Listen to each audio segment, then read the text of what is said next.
What's up all you kind folks? Today we're going to answer the question, should you collect, invest, or just enjoy the dang game? Alright, we're going to take the vibe way down, dude. It's just you and me. We're just hanging out at the kitchen table and I'm just ranting for 5 minutes. I'm incredibly humbled that anyone wants to listen to me talk over pictures of cards, right?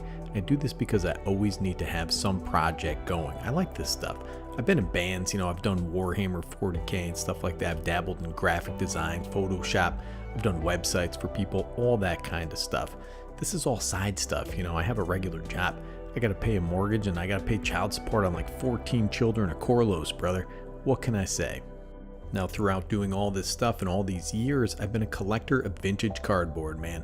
Listen, I love old cards. I have a ton. Some are worthless, some are pricey, but all are beloved, alphabetized, sorted according to mana value and grouped by type, except for planeswalkers. Those are just shoved in the back. Yeah, so I was chatting with a buddy the other day, and he said he's going to buy a box of Eldraine. I said, what are you going to do with it? He said, listen, man, I'm just going to crack it out on my kitchen table on some playmats. I'm going to organize them by color, rarity. I'm going to see what will go good in decks. I asked if he was going to draft it. He said, no, I just wanted to crack them for funsies. And listen, man, that's a perfectly good way to collect. It's a good time, right? My dude doesn't care if it gets exactly $108.88 worth of value.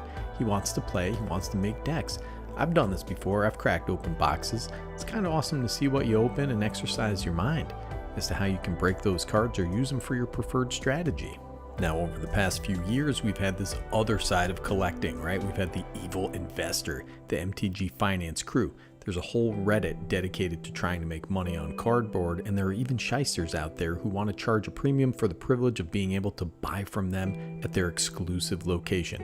Is this a good idea? Can you ever make money on an investment in Magic the Gathering? I mean, maybe. But back in the 90s, there was this company called Image Comic Books, right? There was a lot of talk about this pretty high-profile group of creatives who broke off and started their own company. I bought a ton of them because, you know what, I was like 10, 12 years old, and I thought the art was fresh and hot, but there's precious little from that era that retains any value because it was massively overprinted. It was a purpose-built product to attract collectors. Alright, so fast forward to 2020, I grabbed a set of Commander decks, right? Commander 2020. These were all tied to Ikoria. They were mechanically and thematically pretty sweet, dude. These are not bad Commander decks at all.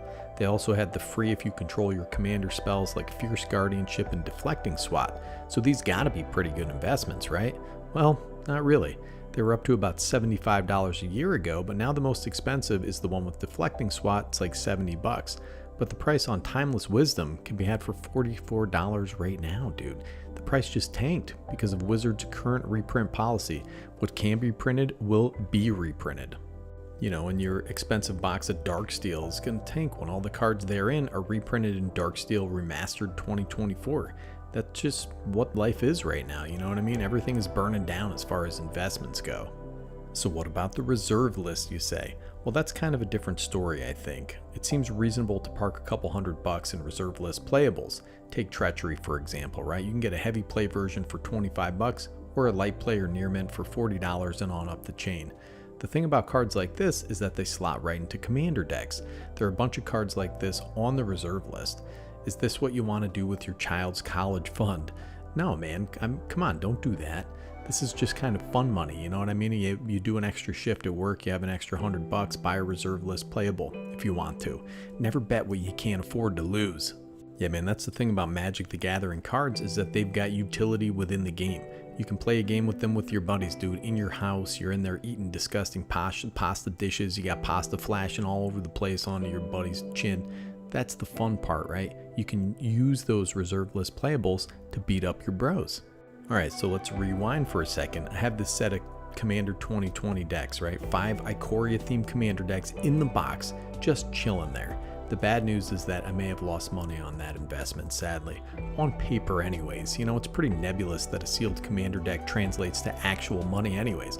I mean, it's not like you can decide to sell it and a fairy appears and takes it in the night and leaves a full retail value under your pillow. But the good news is that I have 5 Commander decks that I can pop open at any time. I can modify them, I can upgrade them, I can take those singles, those free if you control your Commander cards like Fierce Guardianship, and I can pop them into decks.